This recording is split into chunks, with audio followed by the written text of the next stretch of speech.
culturelle et studentine créée par des étudiants pour des étudiants et qui a pour but de faire la promotion de la culture arabe musulmane sur le campus de l'ULB ou sur la société, dans la société en général. On a également d'autres objectifs qui se rajoutent à celui-ci, comme l'épanouissement de l'étudiant, comme la lutte contre l'échec universitaire. On se voit aussi comme étant un lieu d'accueil pour les nouveaux étudiants, pour les aider à se repérer dans le monde universitaire. Et on aspire à atteindre des objectifs via nos 4 comités. Donc le comité d'aide au développement de la réussite qui suit l'étudiant en première tout au long de l'année pour aider à trouver les bonnes astuces, les bons conseils pour réussir, passer le cap de la première. Et aussi le pôle formatif, donc une série de formations qui est mise à disposition des étudiants afin de contribuer à leur développement personnel. Ensuite, on a le comité de conférence qui co-organise justement cette soirée. Donc, c'est le comité qui organise des conférences, des soirées réflexions, des clubs de débat, également des midi discussions, des discussions-débats. Puis, on a le comité musique et culturel. Ça, c'est le côté un peu chill, amusement. C'est le comité qui organise des sorties, des grands voyages. D'ailleurs, notre grand voyage qui arrive en avril, un City Trip à Londres. Et donc, il y a aussi le côté culturel, donc, qui organise des activités culturelles comme des sorties au musée, comme des soirées culturelles et des activités du genre. Et pour finir, c'est le comité social, qui est le pôle humanitaire du cercle, et donc qui organise une série d'activités sur le plan local, comme des dons de sang, des distributions de repas, ou voilà, des activités en solidarité avec des démunis ici à Bruxelles, ou sur le plan international. Donc ça, c'est notre projet humanitaire cette année, donc, qui a pour but de réhabiliter une école au nord-est du Maroc, et fournir des habits et des matériels scolaires à 127 orphelins. D'ailleurs, je vous invite à notre gala qui aura lieu le dimanche 7 avril à Laken, à la salle des Bordeaux. Et si vous désirez avoir plus d'infos, n'hésitez pas à me suivre sur notre page Facebook et sur Insta. Voilà, merci à vous. Et je laisse la parole à Aïcha Nour.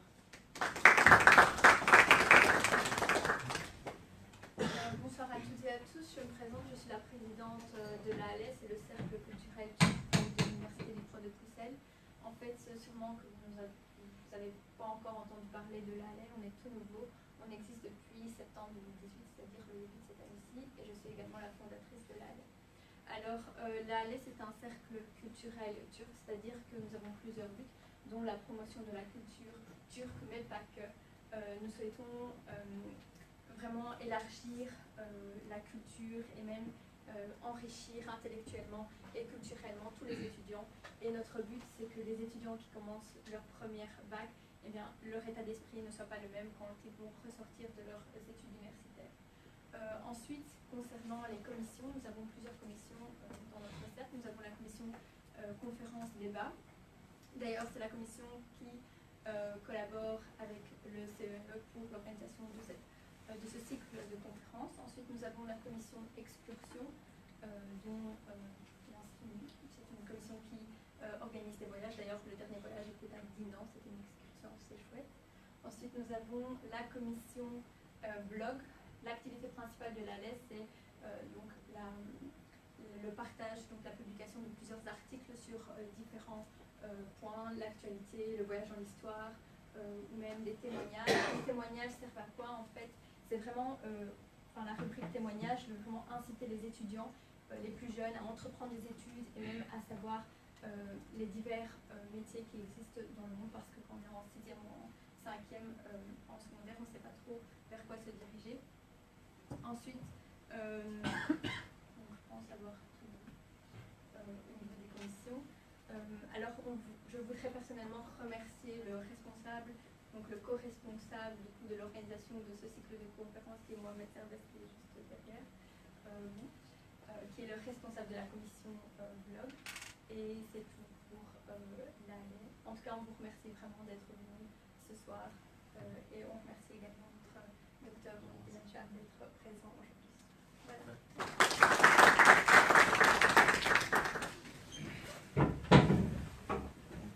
Bonsoir à tous et à toutes. Si ça fonctionne. Au début, donc, je vous remercie pour votre présence tous et je remercie les deux cercles qui ont donc pris le temps d'organiser cette conférence. Je remercie notamment Othman qui m'a invité, qui était l'initiateur de cette belle occasion. Et donc, on va parler aujourd'hui, cette soirée, du droit musulman. C'est quoi le droit musulman? Quelle est sa place dans le système juridique d'aujourd'hui? où est-il applicable, dans quelle dimension on peut l'appliquer en Europe. Donc ce sont des questions fondamentales qu'on doit connaître. On va essayer à laquelle donc, de répondre ce soir. Et on va commencer au début par une notion fondamentale. Lorsqu'on parle de droit musulman, c'est la notion de charia. C'est quoi le mot charia qui est toujours répété partout, dans les médias, dans la vie quotidienne, on veut appliquer la charia. Les musulmans qui disent on veut appliquer la charia, c'est quoi la charia? Donc c'est un élément fondamental dans le domaine des sciences islamiques et dans le domaine du droit musulman. Donc on va voir la structure du droit musulman et donc le contenu réel de la notion de charia, et ultérieurement on va passer à voir les autres domaines d'application du droit musulman de nos jours. Donc, au début, la définition du charia, linguistiquement, c'est la voie. On va prendre une voie. Cette notion était notamment utilisée pour désigner la voie qui est prise pour chercher l'eau. Donc, l'eau dans le désert, c'est un élément vital, c'est la source de la vie. Donc, savoir le trajet pour ramener l'eau, c'est fondamental. Pas oublier où se situe l'eau, ou la source d'eau. Donc, ce trajet-là, il est nommé charia, c'est quelque chose de très clair, très bien connu. On ne peut pas l'oublier ou le perdre. Et ultérieurement, on va utiliser le mot sharia pour désigner ce qui est clair ou ce qui est droit. Okay, donc c'est un usage sémantique chez les Arabes pré-islamiques. Et aussi le mot shara'a, ou la racine shara'a, qui a le sens de légiférer, ce qui est mentionné aussi dans le Coran. Shara'a lakum min ad-dini ma wassa bihi Nuhan. Donc il a légiféré pour vous, c'est pour vous qu'il a légiféré, c'est comme ça qu'il faut traduire. Donc le mot sharia dans ce cas, ou le verbe, la racine shara'a, a le sens ici de légiférer. Donc les juristes du droit musulman, ils vont essayer donc de développer cette notion, et ils vont se baser sur cet usage de cette notion, donc shara'a dans le sens de légiférer, pour désigner ce qui est légiféré par Dieu, c'est la sharia. Okay? Et donc ils vont lui attribuer un sens technique, un sens terminologique. Donc on le voit ici, c'est l'ensemble des dispositions pratiques, dogmatiques et spirituelles. Donc on va cerner qu'il y a trois éléments qui sont contenus par cette notion de sharia. Trois éléments fondamentaux. Les dispositions pratiques qui concernent la pratique de la personne. Tout ce qui concerne, tout ce qui est comportement humain. C'est dispositions pratiques. Dispositions dogmatiques, tout ce qui concerne la croyance. Dispositions spirituelles, tout ce qui concerne la science de la purification de l'âme. Donc si on peut synthétiser, donc le contenu du sharia, c'est trois grandes sciences. On va les nommer les sciences de base, ou les sciences qui sont visées en soi. Donc on a le fiqh, donc qui concerne la science qui concerne les règles pratiques. La croyance, l'aqidah, c'est la science de la croyance. Et tazkiyah, c'est la science de la purification et de l'éducation de l'âme. La science spirituelle, le côté spirituel de l'islam. Donc, des définitions rapides. La croyance, l'aqidah, c'est la science qui étudie ce qui est nécessaire, possible et impossible pour Dieu, ses messagers, ses prophètes. Ce qui est possible, impossible, c'est quoi ces notions? Ce sont les trois éléments ou les trois parties de ce qu'on nomme al-hukm al-aqli, c'est-à-dire la disposition rationnelle. On peut avoir quelque chose qui est possible, quelque chose qui est impossible ou quelque chose qui est obligatoire. Okay? Donc rationnellement, toute chose peut être sujet d'une de ces trois statuts rationnels. Donc l'analyse de la croyance, tout ce qui concerne Dieu, tout ce qui concerne l'invisible, tout ce qui concerne l'au-delà, donc il est inscrit dans cette science. La purification de l'âme, la science qui vise à chercher les mots du cœur, à purifier le cœur, à éduquer l'âme, donc c'est la science de tazkiyah. On peut avoir plusieurs nominations de cette science. tasawwuf, tazkiya, tarbiya, toutes ces notions, elles visent à présenter le même contenu, okay, et la même discipline. Et cette science, elle est une science pratique et aussi une science terminologique. Donc elle est d'un côté une pratique initiatique généralement, et d'un autre côté aussi une science technique avec ses propres terminologies, avec ses propres ouvrages d'apprentissage. Et enfin, ce qui nous concerne aujourd'hui, c'est le fiqh. Le fiqh, c'est l'ensemble des dispositions. Si on reprend la définition de charia, c'est l'ensemble des dispositions pratiques. Et si on va le comparer avec la terminologie juridique de droit civil, quelle est la définition du droit en droit civil? C'est l'ensemble des règles de conduite. Ensemble des règles de conduite. Donc si on va le comparer avec la définition de fiqh, règles pratiques et règles de conduite, on a le même sens, le même contenu. Tout ce qui manifeste par un comportement de l'homme. Ça c'est quoi? C'est le droit, et aussi en droit musulman, c'est le fiqh. Okay? Et ça, c'est cette comparaison terminologique, elle est fondamentale pour pouvoir traduire les notions arabes qui sont donc présentes dans le sens de fiqh et les éléments essentiels qu'on va voir pour pouvoir les traduire en français. Et pour pouvoir les comparer avec les notions du droit français.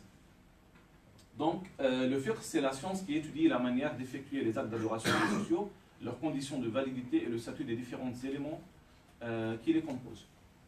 Donc, c'est la science qui va étudier tout ce qui est acte accompli par l'homme. Donc, si on regarde le comportement du fiqh ou le contenu du fiqh, on va voir qu'il englobe toutes les disciplines juridiques connues en droit civil ou en droit anglo-saxon. En réalité, il contient les principales disciplines juridiques contenues en réalité dans tout système juridique. Donc on va voir d'un côté le droit des transactions, d'un autre côté le droit de la famille, si on peut le dire, statut personnel. On a le droit pénal, donc en arabe on le nomme fiqh al-jinayat, droit des sanctions pénales. On a ce qu'on nomme as-siyar, donc c'est en réalité le droit international public. Les relations entre les États, le cas de guerre, le cas de paix, quelles sont les règles qui doivent être applicables dans chaque cas, et ainsi de suite. Donc c'est ce qui est nommé ou c'est ce qui est étudié dans la discipline de siyar. Al-Qada, si on le traduit en français, c'est la juridiction, c'est le droit judiciaire. Donc, lorsqu'on dit fiqh al-qada, c'est le droit judiciaire. Quelles sont les conditions du juge? Comment on peut nommer un juge? Quelles sont les compétences du juge? Okay, et ainsi de suite. Quelle est sa relation avec le gouverneur? Et vice-versa. Et enfin, on a la grande imama. Donc, c'est la discipline fiqh al-imama al-kubra, okay, où on peut trouver aussi d'autres nominations, siyasa shar'iyya ou autres. Donc c'est la discipline qui va étudier, c'est quoi le calife? Quels sont les pouvoirs du calife? Donc en réalité, c'est d'un côté le droit constitutionnel et d'un autre côté aussi le droit administratif. La relation entre le calife, qui est donc le président de l'État, et les différents gouverneurs, on a donc ce côté-là, donc, qui est le droit administratif, on le trouve inséré dans cette discipline et dans cette partie du fiqh, du droit musulman. Donc si on va essayer d'analyser un peu les notions juridiques fondamentales, on va voir donc, que le fiqh linguistiquement il signifie la compréhension. Tout simplement. Le mot faqiha, la racine faqiha, c'est il a compris. Et cette notion, elle va avoir des significations différentes d'après les sciences du droit musulman. Donc, en fondement, ou dans la science de fondement du droit, de usul al-fiqh, on va désigner par la notion de fiqh, c'est la compréhension du texte. C'est la compréhension du texte juridique, c'est-à-dire la compréhension du texte dans le sens de extraire la règle juridique à travers le texte.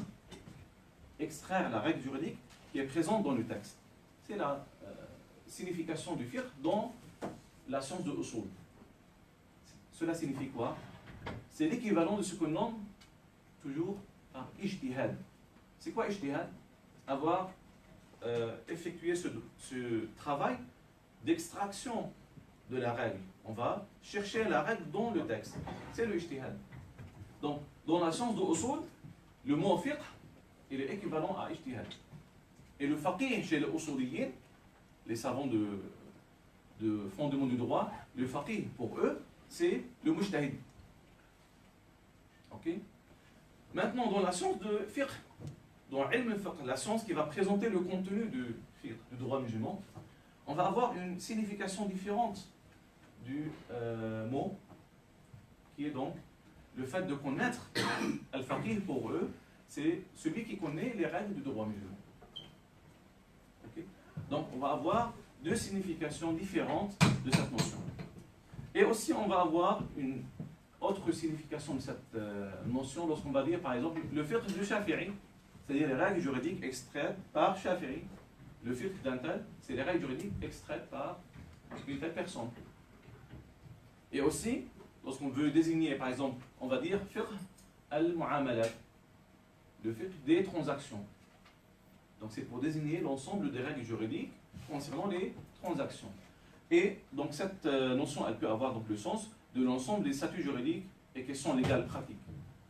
Et ce sens, ce dernier sens, il est exactement l'équivalent de la notion du droit. Et donc lorsqu'on va traduire par exemple fiqh al-mu'amalat en français, on va le traduire par droit des transactions. Okay? On ne peut pas traduire par doctrine ou par jurisprudence. C'est une traduction erronée au niveau donc du vocabulaire juridique du droit français et du droit musulman. Donc voilà, on peut avoir deux traductions possibles, la notion du droit et deuxième traduction lorsqu'on va dire le fiqh d'un tel, le fiqh de Shafi'i, c'est-à-dire les règles juridiques extraites par Shafi'i, la rédaction du droit par Shafi'i. Et c'est l'équivalent à quoi? À doctrine. Il faut éviter en fait l'usage qui est, je le remarque, qui est très fréquent dans la scène francophone, de nommer le fiqh par, traduire le fiqh par jurisprudence. Juridiquement, c'est erroné. Jurisprudence en droit français, en droit civil, c'est l'ensemble des décisions judiciaires prononcées par les juges, par les tribunaux. Donc ce qui est aussi très particulier en droit musulman. Donc lorsqu'on va parler des décisions des juges, c'est leur propre ijtihad. Ça c'est aussi un autre sujet qui peut être aussi objet d'une présentation indépendante, cette interconnexion juridique au niveau donc, de la terminologie du droit civil et du droit musulman. Donc en résumé, le droit musulman, cette notion, c'est exactement la notion du fiqh connue chez les juristes du droit ou les, si on veut dire, les fuqaha ou les théologiens de l'islam. Donc voilà, jurisprudence et ijtihad, donc ils vont avoir des significations très proches, mais aussi différentes. L'une, elle est incluse dans l'autre. Je pense qu'on avance rapidement, parce que je crains que ce soit très technique. Aussi pour doctrine et fiqh, donc on a présenté la problématique de la signification et de la traduction. Tout simplement, c'est pour savoir, cette présentation, elle est essentielle pour comprendre les notions. Lorsqu'on va parler du fiqh, on va comprendre c'est quoi le fiqh. Lorsqu'on parle de sharia, sharia c'est quoi? Sharia, ce n'est pas simplement punir un tel car il a commis un crime, non. Sharia, ce n'est pas un droit pénal. Sharia, elle est le droit, plus la croyance, plus la spiritualité. Et le droit en soi, on peut le classer dans 6 ou 7 ou 9 catégories ou disciplines juridiques, dans lesquelles on trouve une de ces disciplines qui est donc le droit pénal. Donc en réalité, ce qui se passe aujourd'hui comme usage médiatique de cette notion est un peu dommage, franchement, et très loin de la précision et de la pertinence juridique qui doivent être respectées dans l'usage des notions juridiques. Donc on passe rapidement sur l'histoire du droit musulman et son évolution. si on va regarder la première étape du droit musulman, ou la première période du droit musulman, c'est, on va dire, c'est la période prophétique, dans laquelle le prophète il va présenter c'est quoi l'islam. Donc le droit est présenté par le prophète.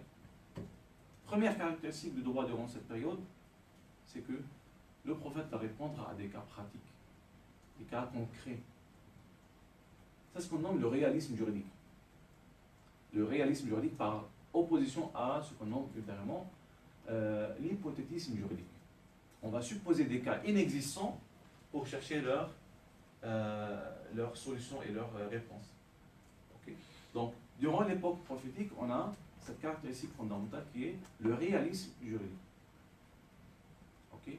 Deuxième caractéristique, la source du droit était principalement le prophète lui-même, et non pas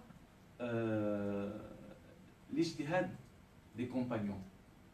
Et en réalité, l'ijtihad des compagnons, c'est aussi un autre sujet qui est très large. Mais principalement, je conserve ce mot-là toujours, principalement, la source de droit, c'est le prophète. Donc, en réalité, c'est-à-dire quoi? C'est-à-dire la révélation. Donc, le prophète, que ce soit directement ou indirectement, donc c'est la révélation. Et troisième caractéristique qui est la progressivité de l'élaboration de la règle de droit. Donc on peut avoir une progressivité, on a eu une progressivité au niveau des règles. Okay. Donc parfois on a eu les règles de prière, on a eu les règles du jeûne, les règles du pèlerinage, et ainsi de suite, de façon progressive. Ou même on peut avoir, ou même on a eu aussi une progressivité au sein de la même règle. Donc on voit une seule règle qui a eu plusieurs statuts légaux. Okay, on le trouve dans le Coran, comme le cas de l'héritage par exemple, comme le cas plutôt du testament, ou comme le cas de l'alcool par exemple. L'alcool contient du bien et du mal, évitez-le. Il est interdit de prier en cas d'ivresse. Deuxième étape qui est plus restreinte. Et après on va avoir donc une interdiction de s'approcher de l'alcool. Donc ici on a eu une progressivité dans l'élaboration de la même règle de droit. Et donc Aïcha, l'épouse du prophète, elle va présenter une parole très importante sur le sujet. Elle va dire, si la première chose qui a été révélée, ou qui fut révélée, était l'interdiction de l'adultère, par exemple du zina, les gens ils vont dire, nous n'abandonnerons jamais le zina. Et aussi, si la première règle qui était révélée, c'était l'interdiction du riba, donc qui a parmi ses formes d'intérêt, les gens ils vont répondre, nous on ne va jamais abandonner riba. Mais, Aïcha elle va dire, mais la première chose qui a été révélée, c'était l'obligation, donc la présentation de la croyance. Et lorsque les gens ils sont devenus aptes à recevoir la règle ou les règles, Dieu les a révélées. Donc, c'est l'essence de cette caractéristique durant l'époque prophétique.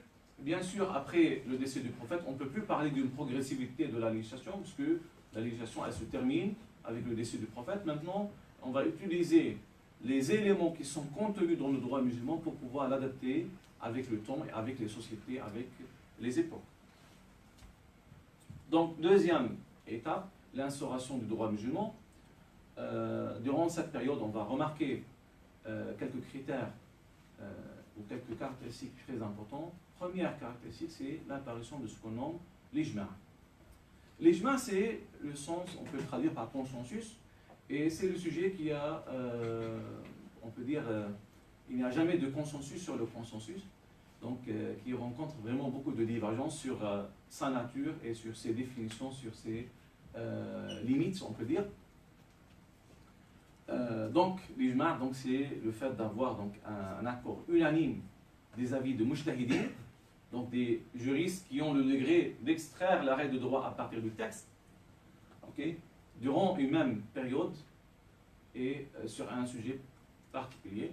Donc, le sujet ou les sujets objets de ijma' ne sont pas vraiment très nombreux, mais on peut dire quelques centaines.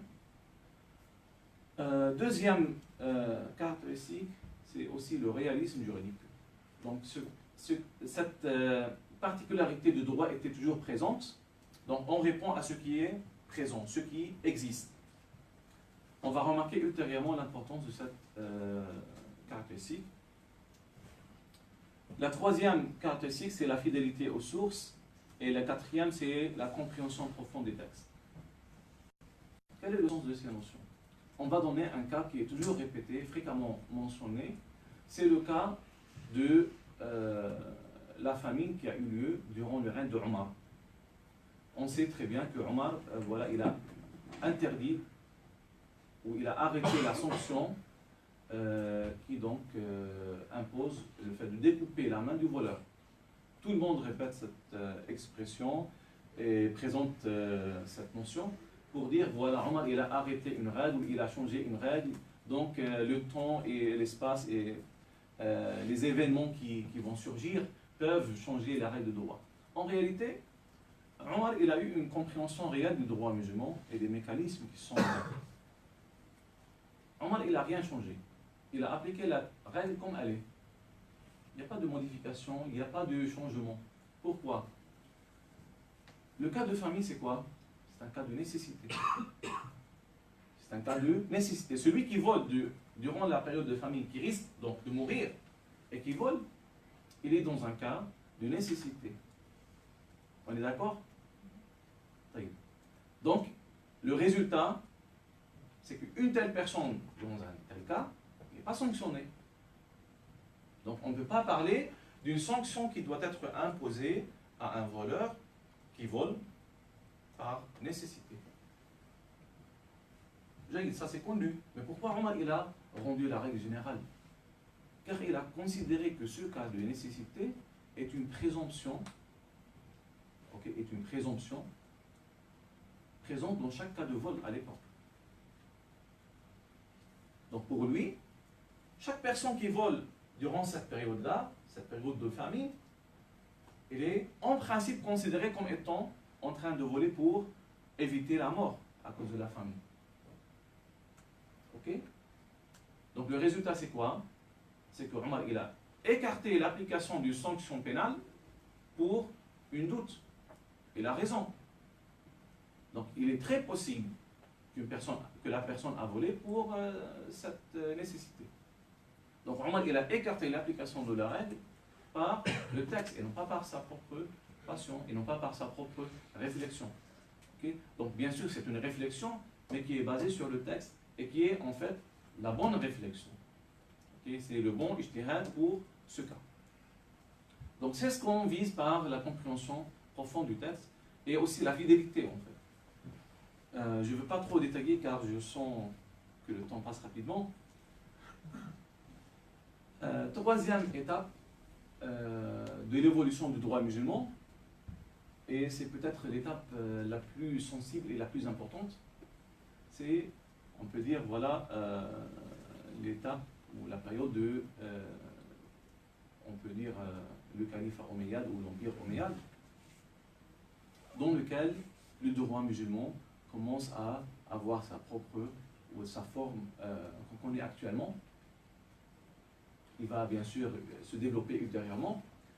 Durant cette période, on va remarquer l'apparition, et peut-être ça c'est l'élément le plus important, c'est l'apparition de deux courants majeurs dans on peut dire le monde savant, c'est Ahl al-Ra'i ou Ahl al-Hadith. Les gens de la vie, Ahl al-Ra'i, les gens de la vie et du raisonnement, et les gens du al-Hadith, de la tradition. Chaque courant, il va avoir ses propres caractéristiques. Okay? Donc, le courant des gens de hadith, première caractéristique, et ça c'est un élément très important, c'est le réalisme juridique. Un des sommeliers de ce courant a reçu une question: comment faire pour un cas, une personne qui veut faire des ablutions, mais qui a 3 mains? La personne, elle a 3 mains au lieu de 2. Qu'est-ce qu'il répond? Est-ce que ce cas s'est réalisé? Ils vont lui dire non. Qu'est-ce qu'il va répondre? Lorsqu'il se réalise, revenez chez nous. ce courant-là, on s'intéresse seulement à ce qui est présent dans la pratique juridique. Okay, dans la pratique. Okay, et donc, on va examiner le sujet comme il est présenté dans la pratique, comme il est présent. Donc, on va éviter ce qu'on nomme l'hypothétisme juridique. Deuxième caractéristique de ce courant, c'est l'analyse limitée des textes.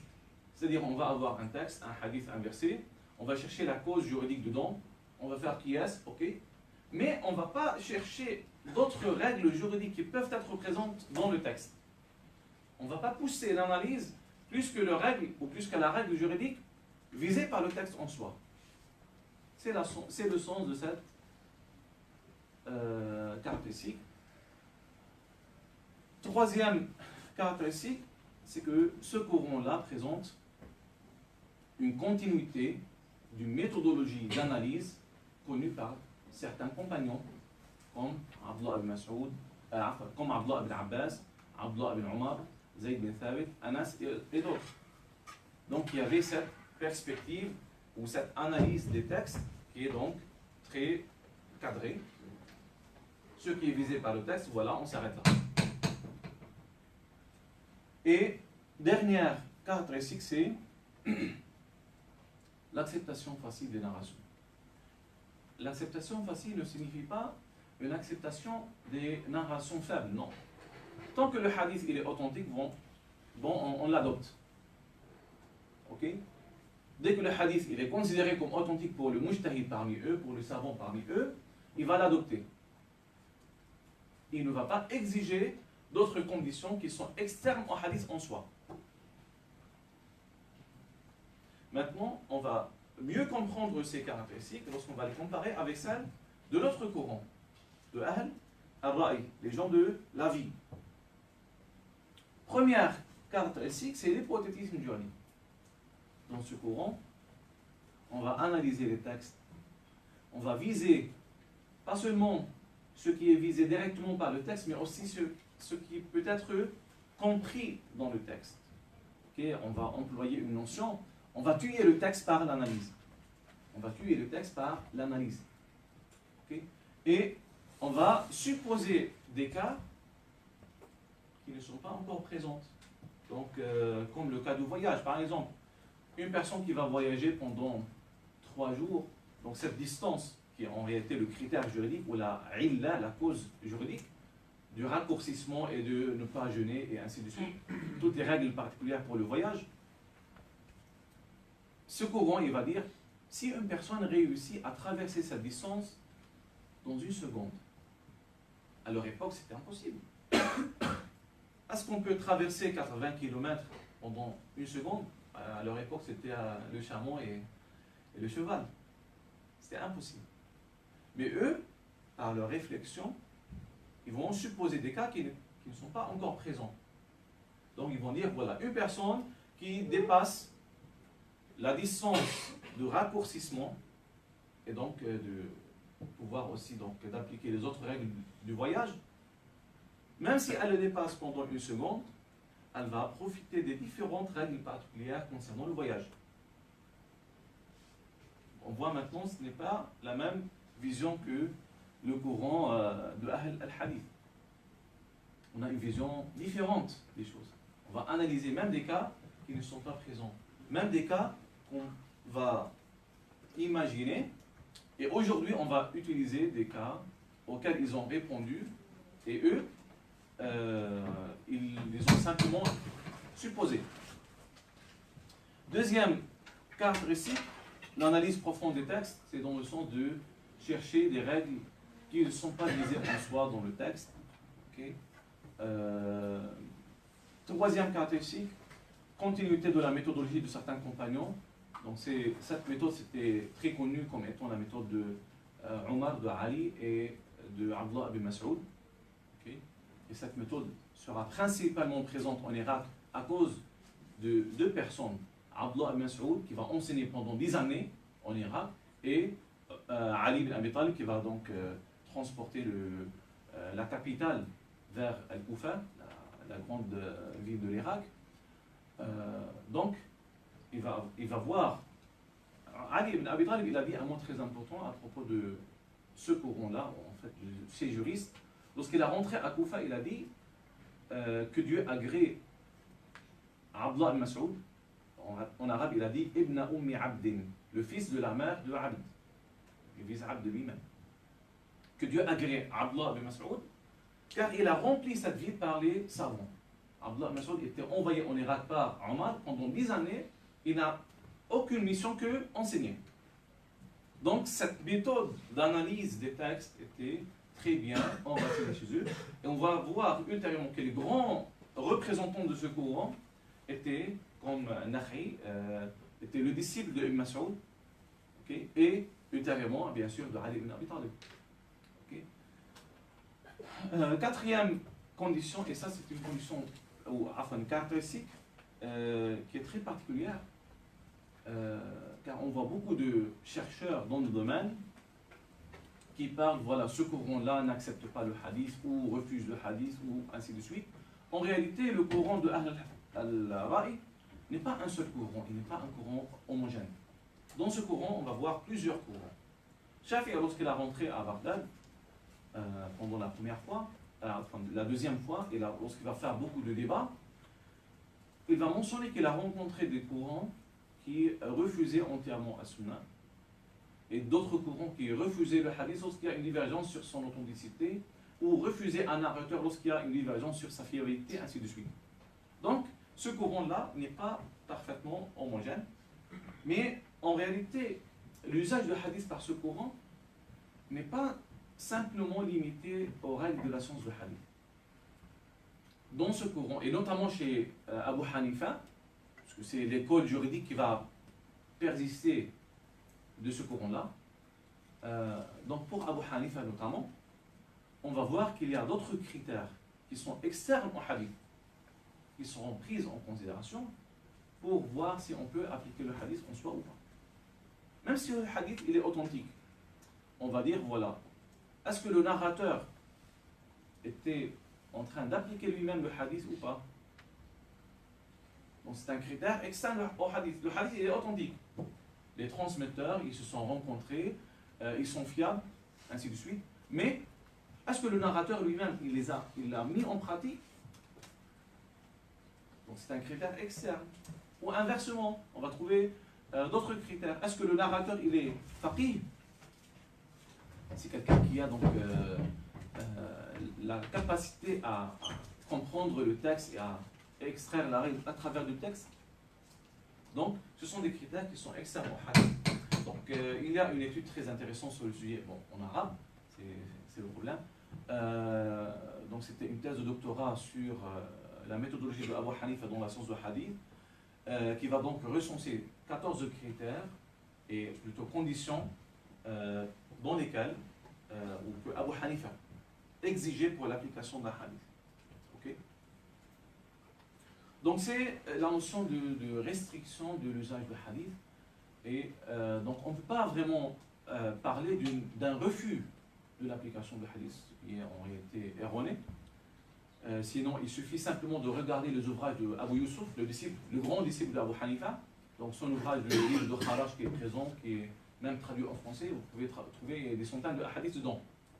Okay? Ou même les ouvrages de Mohammed ibn Hassan, dans lesquels on va voir des centaines de hadiths dans chaque ouvrage, les livres de Usul en énorme, de Mohammed ibn Hassan, qui recense et qui englobe tous les enseignements d'Abu Hanifa. Quatrième étape, c'est la montée de la dynastie Abbaside jusqu'à le début de son déclin.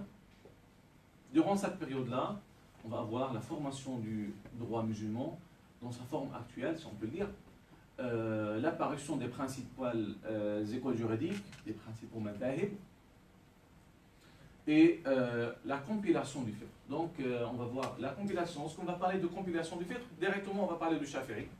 Pourquoi? Car Shafi'i, c'est le seul imam d'une école qui a rédigé ses propres livres de fiqh, lui-même, tout simplement. Ok? Et ce qui est très particulier, car les autres, ils se sont appuyés sur leurs disciples, donc comme Abu Hanifa, il n'a pas rédigé lui-même. Okay? Ou plutôt, ses enseignements sont transmis par son disciple, Mohammed ibn Hassan. Okay? Imam Ahmad, la même chose. Ses disciples qui vont... déjà, Imam Ahmad bin Hanbal considérait qu'il est déconseillé de rédiger n'importe quel livre. Pour lui, le seul livre qu'on a le droit de rédiger, c'est le hadith, pas plus. Okay? Donc, principale caractéristique du droit durant cette période, on va avoir la grande divergence entre les deux courants, le Ahl al-Ray et Ahl al-Hadith, ce qui va entraîner des débats et des échanges okay, très profonds. Et on va remarquer l'apparition vraiment de ces deux grands courants indépendants. Et on va remarquer bien sûr des débats auprès des califes, dans les grandes mosquées, dans les grandes occasions, notamment pendant le pèlerinage, ainsi de suite. Aussi, on va remarquer l'apparition des principales rédactions, principales œuvres de hadith, donc des traditions du prophète, ce qui aussi va faciliter ultérieurement la rédaction du fiqh, car maintenant on a les ouvrages de hadith qui sont présents, qui sont recensés. Donc on va écrire ce qui était avant transmis verbalement ou transmis de façon écrite mais très restreinte. Okay? Compilation du fiqh, bien sûr, Shafi'i, c'était un exemple, et ultérieurement on va commencer à développer cette rédaction, ou la rédaction du fiqh de façon très développée. Développement du fiqh. Donc, aussi on va continuer le travail du fondateur de l'école pour chercher les causes juridiques dans les textes, pour des sujets que le fondateur lui-même ne les a pas recherchés. Donc on va continuer le travail de recherche de illa, la cause juridique, pour pouvoir ultérieurement faire un développement juridique en se basant sur cette illa, sur cette cause juridique. Et on va bien sûr évaluer entre les avis donnés par les différents juristes de l'école. Donc on va avoir le fondateur de l'école, comme par exemple Shafi'i, et on va voir les mujtahidin, les personnes qui ont la capacité de déduction de la règle à partir du texte, mais selon les fondements du Shafi'i, donc comme Al-Muzani, comme Isfrayini ou autres. Donc ces juristes qui vont émettre leurs propres règles à partir du texte directement, ils ne vont pas imiter Shafi'i. Ils vont seulement l'imiter dans les fondements et non pas dans les détails. Okay? Donc c'est un degré particulier des mujtahidin. Il y a aussi d'autres qui vont imiter Shafi'i, mais qui vont parler sur des sujets que Shafi'i n'a pas mentionnés. Donc on va avoir plusieurs degrés de mujtahidin dans l'école, et on a donc besoin de chercher quel avis doit-on suivre, quel avis doit-on prendre en considération pour dire que ça c'est l'avis de l'école. Donc c'est un travail d'évaluation entre les avis de l'école. Okay? Et bien sûr, durant cette période, on va avoir les débats entre les disciples des différentes écoles et voir, donc évaluer les avis des différentes écoles. Les débats juridiques entre les disciples des écoles juridiques. Sixième étape du droit musulman, qui s'étend de la mise de Assad de Bagdad jusqu'à l'apparition de la Majalla ottomane, donc vers la fin de l'Empire ottoman, 1868 et entrée en vigueur 1861. Cette période, elle est la période la plus longue de l'histoire du droit musulman, et moi, je préfère la nommer établissement du droit musulman.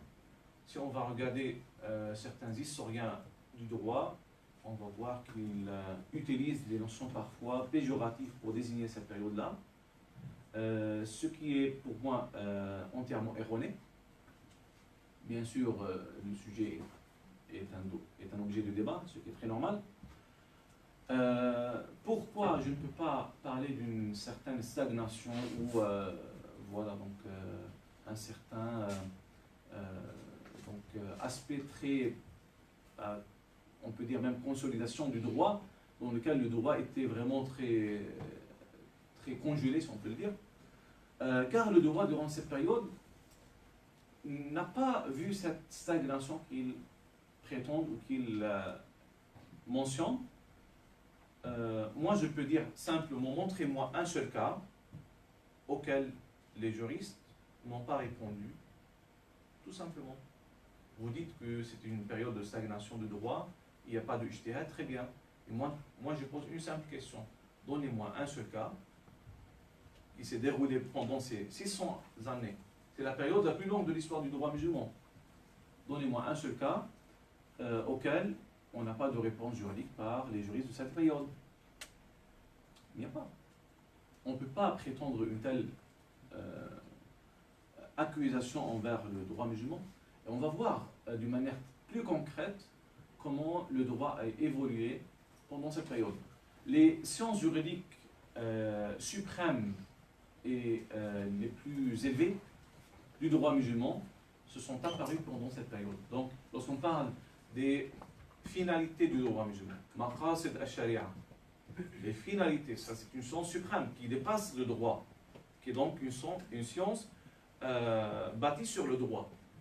Cette science, elle est apparue durant cette période. La même chose, la science des adages du droit musulman, qui est donc une science qui développe le droit, une science suprême. On a un droit très bien solide, et maintenant les adages juridiques. Cette science aussi, elle est apparue durant cette période. On va aussi avoir des recueils qui sont propres aux nouveaux sujets auxquels les juristes vont répondre, ce qu'on va nommer les ouvrages de fatawa. Donc, une telle personne était juge ou était un grand savant, donc il a reçu des questions auxquelles il va répondre. Son ouvrage, c'est quoi? Un ouvrage de fatawa. Donc, c'est en soi un livre qui présente des nouveaux sujets. Okay? Alors, on ne peut pas vraiment parler d'un blocage sur le raisonnement juridique, sur l'analyse juridique. Bien sûr, on a la caractéristique principale, c'est que le suivi est vraiment, on peut dire, voilà, très rigide des écoles juridiques, notamment des 4 écoles chez les sunnites et de certaines écoles chez les chiites. Bon, chez les chiites, on ne peut pas parler de la même notion de imitation juridique, puisque chez eux, ils vont dire, voilà, nous, on a la raison comme étant une source de la règle de droit, et car les chiites ont adopté une certaine pensée de chez Al-Mu'tazila, le courant de pensée, le fameux courant de pensée théologique. Et enfin, on a un élément que personnellement je n'ai vu dans aucune rédaction concernant l'histoire du droit musulman, c'est la codification du droit par les Ottomans. Pendant la période très longue, historiquement, de l'Empire ottoman, on a eu des codifications. Ces codifications étaient basées sur le droit musulman hanafi. Donc, quelle est la relation entre la règle de droit adoptée dans cette loi et les avis de l'école? Parce que c'est généralement un avis parmi les avis de l'école. Par exemple, la durée de prescription dans le cas, par exemple, de l'acquisition de la propriété, on ne peut pas acquérir la propriété d'un bien par prescription en islam. Mais, dans l'école hanafite et malikite, on a une prescription de l'action en justice. La durée de la prescription chez les hanafites, elle est entre 30, 33 et 36 années. On a différentes années. On va voir le sultan ottoman qui va venir, qui va dire la durée de la prescription, c'est 10 années pour certains types de biens immobiliers et pour 15 années dans d'autres types de terrain. Comment faire dans ce cas? En tant que juge hanafite, qu'est-ce qu'il va faire le juge? Il a d'un côté son propre ijtihad, donc qui est généralement le suivi de l'école, et d'un autre côté, la loi prononcée par le calife ou par le sultan. La même chose pour les autres écoles. Un mufti shafi'i. Et ce cas, il est mentionné par exemple dans l'ouvrage de Ras al-Mufti de Ibn Abdin, qui mentionne ce cas précisément, et qui mentionne que les muftis de Damas, le mufti Maliki, le mufti Shafi'i et le mufti Hanbali de Damas, ils vont signer avec le juge Hanafi de Damas sur la décision concernant donc le refus de l'action en justice de la personne qui vient donc réclamer son droit après 10 années ou après 15 années. Pourquoi? Car en réalité, on a eu cette interaction entre la règle de droit musulman, donc non codifiée, et le code en soi. Et cette interaction, elle est fondamentale pour pouvoir comprendre la même interaction qui va trouver sa place aujourd'hui. C'est la même chose. Donc lorsque le mufti hanafite ou shafi'ite il va signer sur cette décision, cela ne signifie pas que la période elle est incluse dans son école, non. Cela signifie qu'il est en train d'appliquer la décision du calife, pas plus, qui vise à ordonner, à réglementer la société. Ok? Donc c'est une caractéristique très particulière et très importante. Dernière étape de l'évolution du droit musulman, c'est l'étape contemporaine qui commence avec la Majalla ottomane, qui est donc un code civil basé sur le droit musulman hanafi et qui s'étend jusqu'à aujourd'hui. On va remarquer donc au début l'apparition de nouvelles disciplines juridiques comme par exemple la finance islamique, le domaine bancaire islamique, aussi certaines disciplines concernant le droit médical, aussi par exemple aussi le calcul astronomique, et on va même essayer donc de développer de nouvelles rédactions juridiques sur ces différentes thématiques. On va aussi, deuxième caractéristique, développer l'analyse juridique et parler maintenant d'un droit comparé. Et si droit comparé, on vise en réalité la comparaison entre les différentes écoles juridiques. Okay. Et aussi, une particularité très intéressante de notre période, c'est l'apparition de l'ijtihad collectif.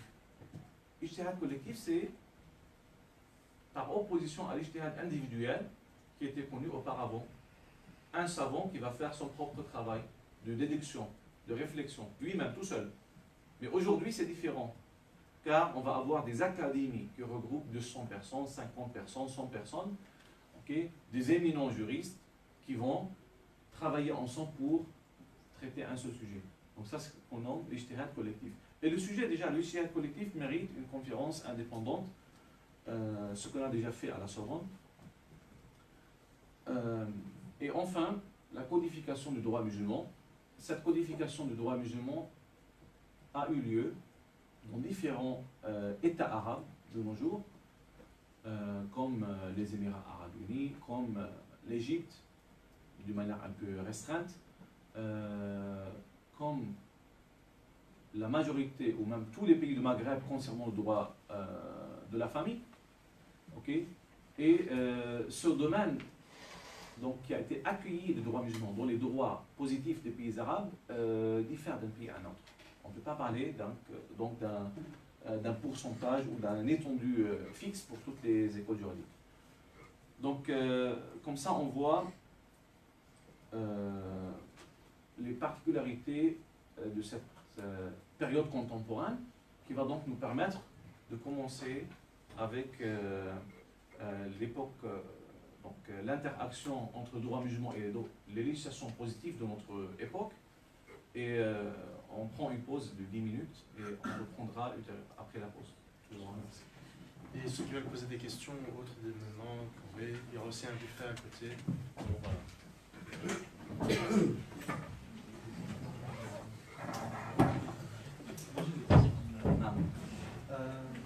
Une question. Est-ce que le droit musulman a été un peu influencé, surtout avec les philosophes, surtout en fait, à l'époque omeyyade, enfin des Rachidun, est-ce qu'il y aura une influence grecque dans le droit musulman par les Très bonne question, une très bonne question. Je peux dire non. Pourquoi? La structure juridique du droit romain, pour que ce soit clair, parce que c'était le droit romain qui est cette structure juridique, elle se base sur quoi?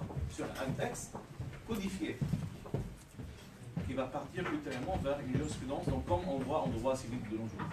Mais en droit musulman, on a entièrement l'inverse.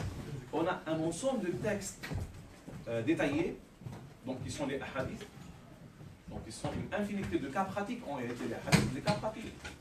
Ok? Cette infinité de textes, à travers lesquels les juristes ils vont les regrouper ensemble et présenter, c'est pas un livre de fiqh, c'est un livre qui mentionne des détails juridiques. Ok?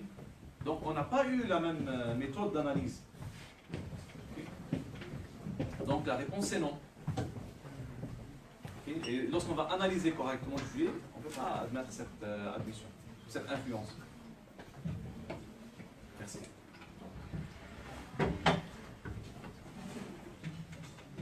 D'autres questions? Moi j'ai une question à faire. Non. Lors de l'invasion mongole, comment Oui. le droit musulman a été régi par les savants suite lors sous occupation? Oui. Bah, ils ont continué à l'appliquer. Sans problème? Oui. Sans- Oui. Il y a des... Et pour les Andalous par exemple, lors de la Reconquista? Oui, la même chose. Il y a différents cas. Pour la Reconquista, parce que c'est un sujet très intéressant, on voit par exemple dans les fatawas de Al-Ramli, dans son ouvrage plutôt Al-Ramli, il mentionne, Shams ad-Din Ramli, le petit-fils, pas le grand-père, il mentionne une fatwa qui lui a été présentée concernant donc, une personne qui est venue de Al-Andalus, qui était sous l'occupation, qui est venue à la Mecque pour faire le pèlerinage. Ses parents, donc la question était vraiment très détaillée. Ses parents étaient ils s'opposaient à son voyage pour le pèlerinage. Donc est-ce qu'il a le droit de faire le pèlerinage malgré cela? Et est-ce que son pèlerinage est accepté? Deuxième point, il mentionne donc est-ce qu'il a le droit de retourner à son pays ou est-ce qu'il est dans l'obligation de rester dans les pays musulmans? Troisième point, il va mentionner c'est quoi les caractéristiques de son pays. Donc là-bas, voilà, on a eu une certaine liberté de pratique du culte, on a eu une liberté donc aussi de faire nos propres tribunaux, d'organiser notre culte. Donc là, on va voir une fatwa très intéressante. Il va nous dire que bon, le pèlerinage il est acceptable, il est valide, il est même autorisé pour lui de revenir. Par contre, lorsqu'on parle de les régions où on a eu une répression des musulmans et donc interdiction de la pratique du culte, cette région-là, elle est considérée comme quoi? Comme Dar-Haram. Et donc, une obligation de sortir de cette région et une interdiction de rentrer. Okay? Et dans ce cas, les gens ils sont dans le cas de nécessité, que ce soit au niveau des adorations ou au niveau donc de relations entre eux. Juste rapidement, parce qu'on va aussi un peu regarder. Ouais. Ici, vous avez parlé du droit civil, du droit musulman, et dans le droit musulman, il y a une chose qui est assez intéressante, c'est qu'elle Tout est intéressant. elle cadre le pouvoir du calife, du gouvernement. Oui. Ce qui n'est pas le cas historiquement en Europe Oui. entre-temps. Il n'y a pas vraiment c'est vraiment un absolutisme total. Même dans les pays musulmans, c'était le côté juridique était un peu sur ce niveau, était un peu théorique. Donc, par exemple, Oui. je pense que Mouawiya et d'autres personnes ont pu aussi aller un peu sur l'absolutisme. Oui. Malgré Mais ils ont donc essayé de respecter ces règles-là pour conserver leur légitimité aux yeux du peuple, ce qui n'est pas la même chose. Parce que leur État toujours été un État religieux. Car maintenant, c'est vraiment bien réglé. En Europe, par exemple, Oui. on a vraiment les rois, les présidents, les ministres, ainsi de suite, sont tous basés sur la Constitution, sur le Parlement, tout est séparé, ainsi de suite. Là, on trouve déjà un peu cette séparation, mais elle n'est pas encore très claire. Oui. Déjà, lorsqu'on va parler du travail, de la rémunération du calife, du président, de son engagement et de son patrimoine qui est indépendant du patrimoine de l'État, c'est très important en tant que notion juridique. Cela n'existait pas auparavant. Okay. Et déjà parler de sa responsabilité, ses pouvoirs, okay. Sa relation avec les juges. Est-ce que le juge est un mandataire du calife ou pas? C'est des questions très intéressantes. Historiquement, certaines de ces questions-là n'ont pas été posées auparavant. Okay. Donc moi, je ne peux pas dire que voilà, il y a une influence. Ça, c'est un critère que voilà, il n'avait pas d'influence d'autres systèmes juridiques. Il y a d'autres aspects. Bien sûr, on peut avoir des ressemblances parce que la pensée juridique, c'est une pensée humaine. Toute société elle a le contrat de location, elle a le contrat de vente, de troc. Voilà, il y a des choses qui sont de la nature humaine. Donc, après cette présentation de l'histoire du droit musulman, on va passer donc à sa place dans les législations contemporaines, que ce soit dans les pays arabes ou même en Europe. Mais avant de passer donc à cette application contemporaine, on va essayer de voir les caractéristiques du droit en tant que système juridique, du droit musulman. Donc, la première caractéristique, c'est que la règle de droit en islam, elle a deux effets juridiques. Elle a un effet juridique mondain et un effet juridique céleste. En droit civil ou en droit anglo-saxon, dans les systèmes juridiques positifs, la règle de droit elle a un seul effet, qui est donc un effet purement mondain. Une personne qui va par exemple brûler le feu rouge, elle est sujette à une amende. C'est l'effet mondain. Mais en droit musulman, il y a un autre effet, qui est un effet céleste, dans l'au-delà.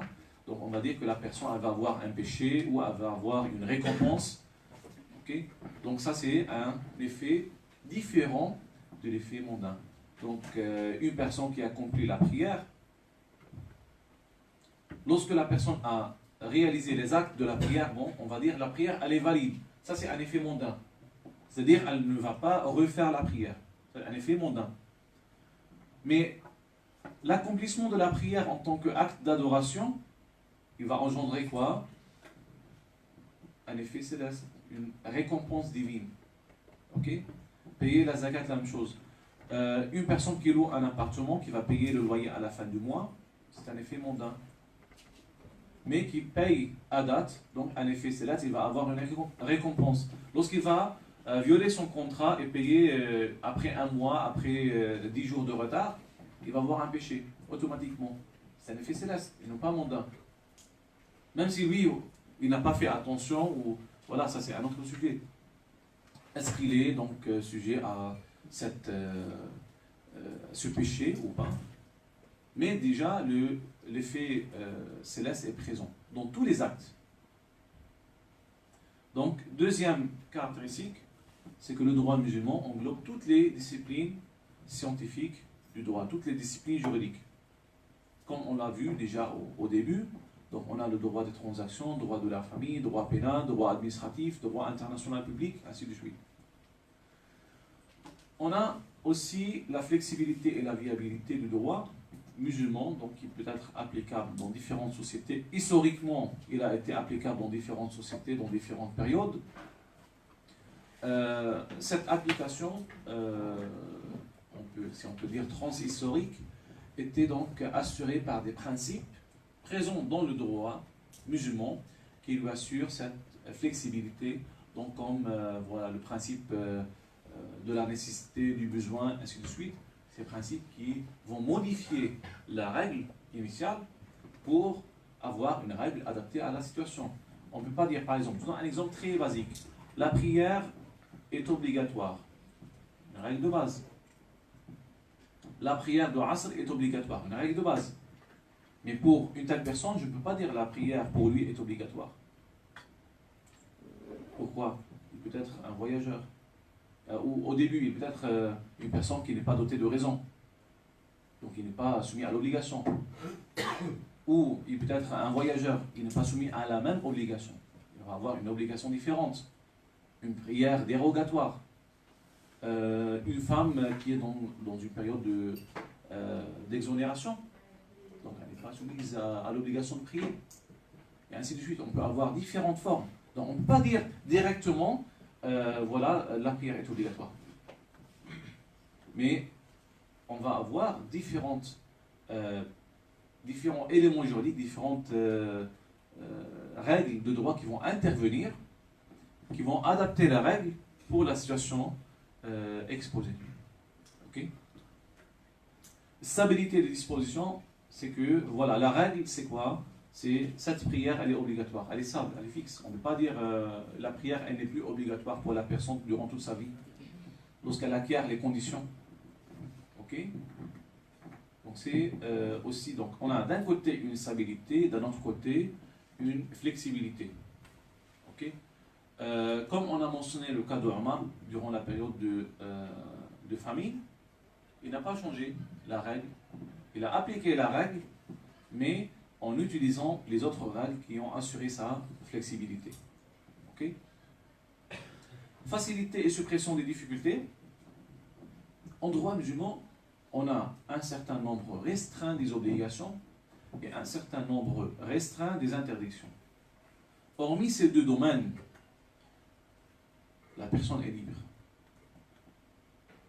Ok? Donc, on n'a pas une infinité d'obligations ni une infinité d'interdictions. Ok? Donc, dans chaque domaine de la vie, on a certaines interdictions, certaines obligations. Hormis cela, on a un domaine très vaste de la liberté de la personne, que ce soit donc au niveau des transactions, que ce soit au niveau donc de la vie privée, et ainsi de suite. Et enfin, on a donc le droit musulman donc, essaie de présenter une justice globale dans la société, car comme en droit civil, la règle de droit en islam, c'est une règle générale et abstraite. Okay? C'est-à-dire quoi? C'est-à-dire la règle ne concerne pas une personne en soi, mais concerne le responsable. Et le recours à la notion de responsable était aussi une certaine innovation juridique par les juristes du droit musulman. Lorsqu'on va dire, voilà, le juge, il a telle obligation, on ne vise pas un tel juge. On ne vise pas, par exemple, Abu Youssouf, okay? Ou on ne vise pas Zakaria Ansari, ou on ne vise pas un tel juge. Non, on vise tout juge, toute personne qui va avoir le pouvoir de juge, okay? Donc il est assujetti à ses obligations. C'est la notion de règle générale et abstraite. Donc, ces caractéristiques du droit musulman, il faut les comprendre pour qu'on puisse voir maintenant, avec cet aperçu historique, comment on peut l'appliquer et dans quelle mesure il a été appliqué dans les pays arabes. Okay. On va prendre 3 modèles. Premier modèle, c'est le modèle égyptien. Deuxième modèle, c'est le modèle émirati. Et troisième modèle, c'est le modèle saoudien. Le modèle égyptien, il est très proche, ou il est peut-être le modèle type de la majorité des pays arabes, comme la Syrie, comme la Tunisie, le Maroc, l'Algérie, ainsi de suite. Bien sûr, chaque système juridique il a ses propres caractéristiques, mais donc le modèle égyptien, c'était, on peut dire, le modèle type de ces pays. Le modèle émirati, c'est aussi un type particulier qui est, on peut dire, voilà, peut-être regroupé avec le droit jordanien et irakien, car leur système juridique est très aussi particulier, qui se ressemblent les trois ensemble. Donc, on se limite à la présentation du modèle émirati. Et enfin, on voit rapidement le modèle saoudien, donc, qui est un modèle à part, très particulier. Donc, pour le droit égyptien, au début, avant de parler de la codification, il faut savoir que la constitution du droit égyptien, la constitution en Égypte, elle mentionne dans son fameux article 2 que l'islam, ou pas, plutôt, l'islam c'est la religion de l'État et les principes de la charia sont la source du droit, la source de la législation. Mais cet article-là, il a eu beaucoup de modifications pour des circonstances politiques. Est-ce qu'on a dit les principes de la charia ou est-ce que le droit musulman, al-fiqh, est-ce que c'est la source principale ou est-ce que c'est une source principale? Donc cette modification entre le et la, ou plutôt la et une, était donc objet de divergence et c'était généralement pour des causes qui sont purement politiques. il faut aussi savoir que la majorité, ou plutôt quasiment tous les pays arabes, admettent dans leur constitution que leur législation est basée, d'une manière ou d'une autre, sur la charia et sur l'islam. Okay? Bien sûr, un pays multiconfessionnel comme le Liban n'admet pas cela, mais les autres pays le mentionnent clairement, explicitement. Okay? Aussi, on le trouve dans d'autres pays musulmans, mais non arabes. Donc nous, on va essayer donc de se limiter à 3 pays pour pouvoir donc avancer rapidement. Le droit égyptien, on va commencer avec le droit civil. Donc le droit civil a été réécrit ou a été écrit 2 fois. Première fois, donc le premier code civil égyptien, qui a été donc écrit en 1873 par un avocat français. Okay. Ce travail a été qualifié comme étant une certaine traduction et adaptée, on peut dire, voilà, une traduction adaptée du code français. C'était un peu particulier le travail ou la situation en Égypte. Donc c'est un pays sous occupation britannique qui admet un système juridique français. C'est le pays des contradictions, l'Égypte. Par contre, dans les autres pays, on a toujours remarqué qu'on a une occupation, par exemple, britannique, on a un système juridique anglo-saxon, comme par exemple les pays en Asie. Les pays musulmans en Asie, c'est le cas. La majorité parmi eux. Mais en Égypte, c'était vraiment très particulier. Et c'était en réalité un certain défi envers le pouvoir égyptien, envers le pouvoir britannique par les rois d'Égypte, donc les Khedivi, les descendants de Muhammad Ali, qui voulaient voilà, montrer aux Anglais que nous, on a aussi des juristes qui vont adopter un certain système juridique innovant. On va prendre comme modèle la France qui a un système juridique peut-être le plus parfait en Europe. Et on va essayer donc de mettre un système juridique en place, inspiré du droit français. C'était toujours l'idée. Et pourquoi 1873? Car c'est la date qui est quasiment proche, ou quasiment la même, de l'apparition de la Majalla ottomane. C'est la même période. Okay? Donc, ce premier code a été donc adopté en 1873, a été revu en 1938. On a eu la décision du ministre de Justice, et cette décision-là, elle a suscité une grande opposition de la part des juristes ou de la part des chouurs de Azhar. Et un parmi eux, il va rédiger un ouvrage très important de 4 volumes qu'il a nommé Les comparaisons législatives entre le droit musulman et les législations positives. Ce livre-là, il va recenser le code français article par article et présenter son équivalent en droit musulman, malikite. Okay. Sayyid Hussein, un grand savant, professeur de fiqh maliki de Azhar, il va présenter ce travail qui va prendre avec lui environ 4 années et qui a été publié en 1944. Ce livre colossal a servi à Sanhouri, un des 2 auteurs du nouveau code, pour donc essayer de développer le code civil égyptien. Donc le deuxième code civil égyptien qui est toujours en vigueur donc, a été rédigé par le grand juriste français de Lyon. À l'époque, Lyon et Paris étaient donc en concurrence pour avoir la représentativité comme la première place juridique du pays. Donc Édouard Lambert et Abdelrazak Sanhouri, ils vont rédiger ensemble ce code-là. Lambert, il va décéder en 1947, une année avant la promulgation du code. Sanhouri va terminer le travail tout seul. Et ce qui est très intéressant dans ce sujet, c'est que Sanhouri va rédiger en détail et décrire la rédaction de ce code, les sources de ce code, la particularité de ce code. Donc, tout simplement, donc, le droit ou le nouveau code civil égyptien, il est basé bien sûr sur le droit français, sur la jurisprudence française, c'est-à-dire les décisions des tribunaux français, et aussi sur le droit musulman. Et on va voir ici qu'on a accordé une place intéressante, importante pour le droit musulman, contrairement au premier code égyptien. Donc Sanhouri, il explique les critères de recherche de la règle de droit et il va dire qu'il va utiliser pas seulement l'école hanafite comme source de droit musulman, mais aussi les différentes écoles juridiques. Et c'est, on a dit, la particularité de notre époque lorsqu'on va parler du droit comparé, contrairement aux époques précédentes lorsqu'on était donc limité dans des écoles juridiques. Et donc toujours le travail était figé ou plutôt fidèle à une école.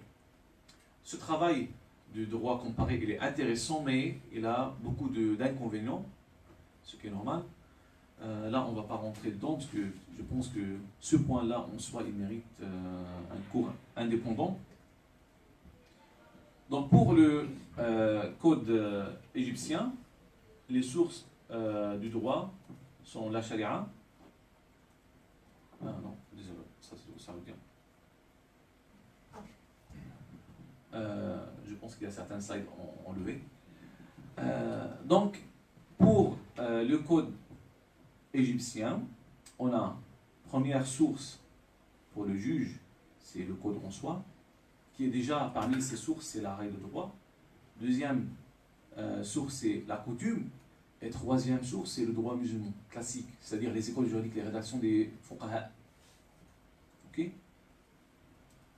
Et aussi en Égypte, on va avoir un code indépendant pour le droit de la famille.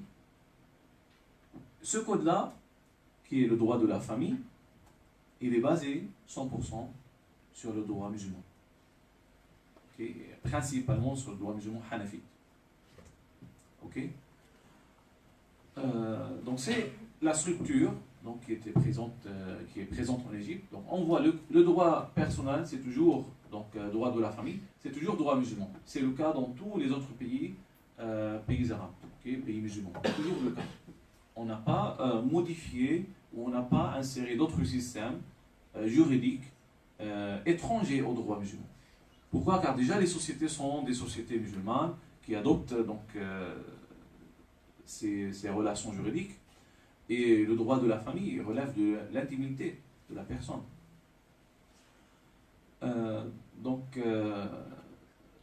On a réservé toujours cette discipline juridique au droit musulman. Maintenant, chaque codification ou chaque discipline juridique autre que le droit de la famille, elle va accueillir, selon un pourcentage différent, le droit musulman. Donc pour le droit égyptien, on a vu le cas. Pour le droit saoudien, on va avoir un système entièrement différent, car le droit saoudien, premièrement, n'a pas de constitution. Mais, par contre, il va avoir ce qu'on nomme nizam asasi, c'est-à-dire un règlement fondamental, qui a quasiment la situation d'une constitution. Okay. Ce règlement fondamental ou principal mentionne que la source de la législation dans l'État, dans le royaume d'Arabie Saoudite, première source, c'est la charia, c'est-à-dire le droit musulman dans tous ses détails, ses rédactions juridiques. Deuxième source, c'est les règlements, qui sont en réalité une nomination différente de lois. Les règlements, c'est les lois. Mais là-bas, on va les nommer anzima, règlements. Pour éviter, en fait, on va éviter de parler d'une législation, car Dieu, c'est le seul qui légifère. Et la seule législation, c'est la législation de Dieu. Donc, en Arabie, donc, on a cette perspective qui est présente. Donc, on a toujours des terminologies qui sont très particulières. Et enfin, on a les coutumes et les traditions tribales qui sont considérées aussi comme des sources, une source complémentaire de la règle de droit. Ok? Le recours de la règle de droit ou à la règle, la recherche de la règle de droit par les juges, elle est généralement basée sur le droit musulman classique. On va revenir aux 4 écoles juridiques avec une place très intéressante et très importante pour l'école hanbalite. Comme on connaît, l'Arabie Saoudite, c'est un pays qui adopte comme école officielle l'école hanbalite. Ok. Et le travail des juges là-bas, il est très proche du travail des juges dans l'histoire musulmane. Pourquoi? Car ils vont faire un véritable travail de ijtihad, plus ou moins. Okay. Bien sûr, dans les domaines qui sont plus contemporains, si on veut parler du droit bancaire, du droit financier, des choses comme ça, on a plutôt des réglementations détaillées au niveau de Anzima et donc un travail plus restreint des juges. Certaines caractéristiques particulières de ce régime juridique, c'est on a l'absence d'une codification complète, on a beaucoup de domaines dans lesquels on n'a pas de codification, donc on va se baser simplement sur les rédactions des juristes musulmans des 4 écoles. Okay. Et deuxième caractéristique, c'est que le travail du juge est un travail qui est en réalité une forme de ijtihad. Ici, je mentionne un point très particulier. Le roi Abdelaziz, le fondateur du royaume actuel, il a émis une intention de rédiger une majalla comme la majalla ottomane, parce que c'est la majalla ottomane, c'est un travail très particulier qui n'a pas eu assez d'études suffisantes, ni en termes de quantité, ni en termes de qualité. Et c'est un code qui a demeuré en application jusqu'à les années 60 dans certains pays, ou même 72 plutôt, dernier pays qu'il a abrogé. Donc la majalla ottomane, c'est une rédaction juridique de référence. C'est pourquoi ici, le roi Abdelaziz, il va émettre cette intention-là d'imiter Al-Majalla, mais d'adopter une codification similaire selon les 4 écoles juridiques, et non pas selon, comme Al-Majalla qui était basé seulement sur l'école hanafite. Son intention a demeuré toujours une parole, n'a pas été suivie par une réalisation concrète.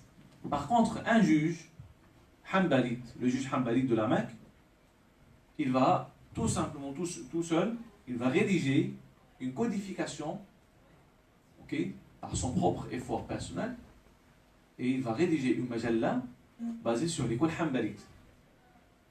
Et son travail, bon, il a été achevé, il est décédé, il a été publié dans les années 80, 81 ou 82. Donc, cette majalla, elle a donc 2382 articles et elle contient une introduction plus 21 titres. Et aussi, il a donc essayé de présenter des adages juridiques au début de cette majalla, comme était le cas de la majalla ottomane. En 2010, le ministre de Justice en Arabie, il a souhaité de réglementer le système juridique, établir donc une certaine codification solide, si on peut dire. Et cette intention-là a suscité une grande opposition de la part de pas mal de juristes, de pas mal de figures religieuses du pays. Donc cela n'a pas été mis en pratique. Enfin, on passe au droit émirati, troisième modèle, qui est aussi un modèle type de, on peut dire, 5 pays arabes. Bien sûr, la constitution du pays mentionne que la source de la législation, c'est la charia. Okay? Donc la religion de l'État est l'islam, et la charia islamique est la source principale de la législation. C'est-à-dire, le code légiféré en soi, il est basé sur le droit musulman.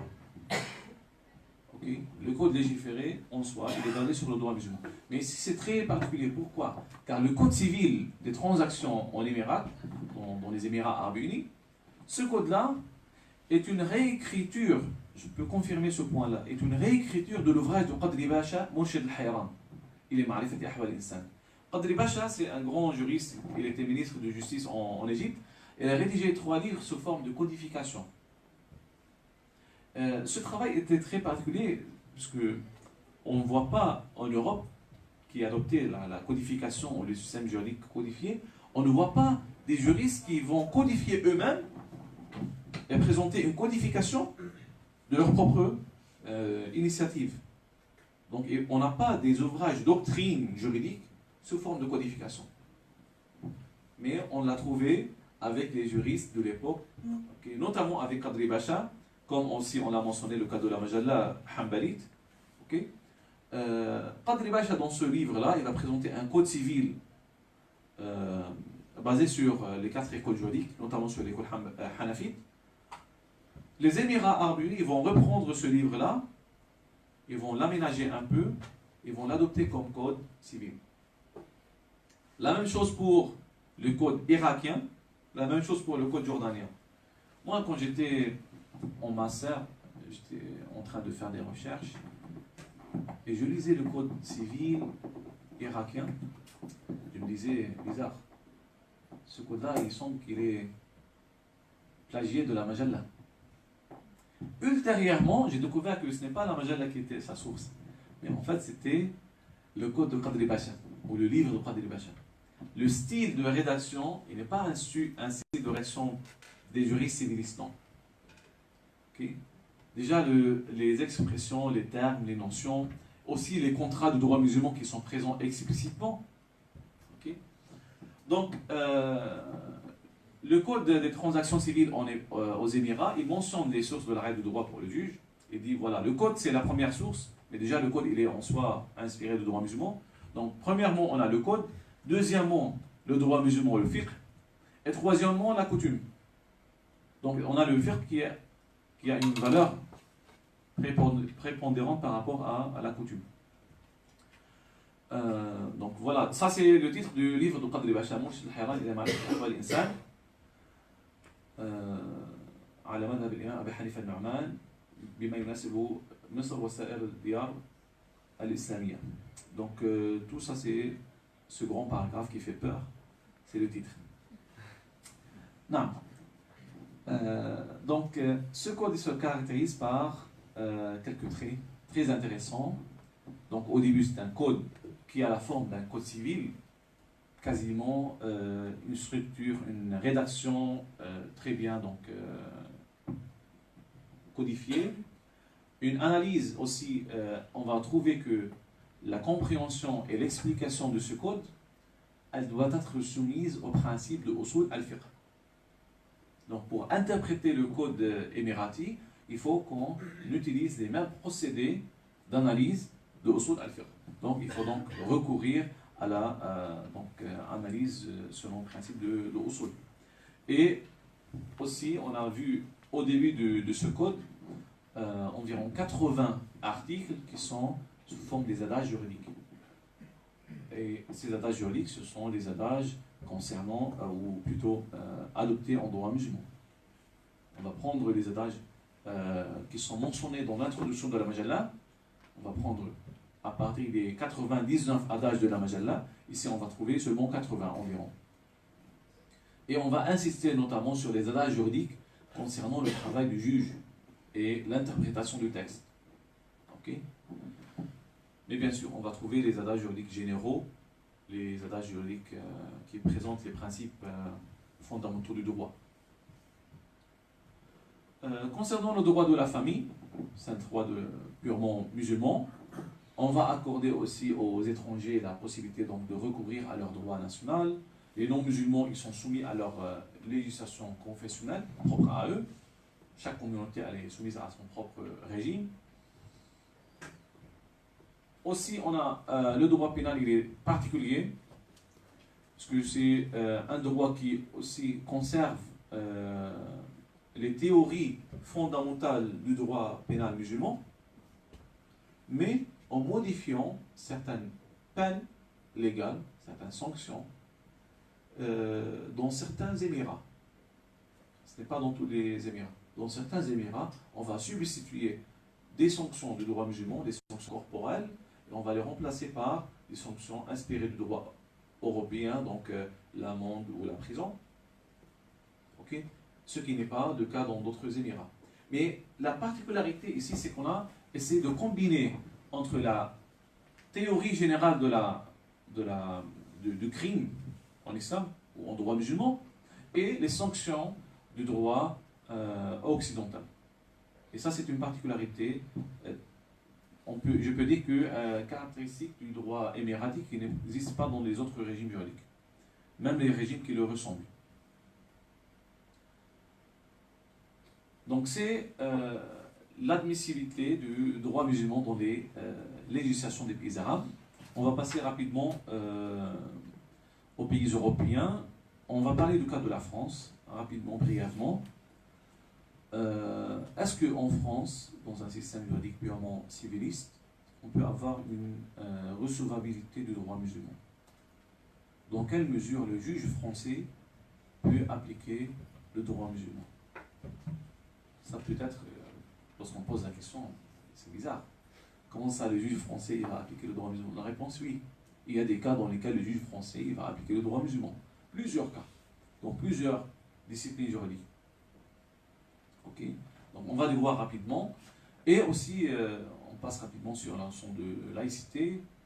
Je pense que vous êtes tous des universitaires, vous connaissez déjà bien le sens de laïcité, qui n'est pas en réalité une sens de hostilité envers la religion, mais plutôt une neutralité de l'État et des services publics envers la religion.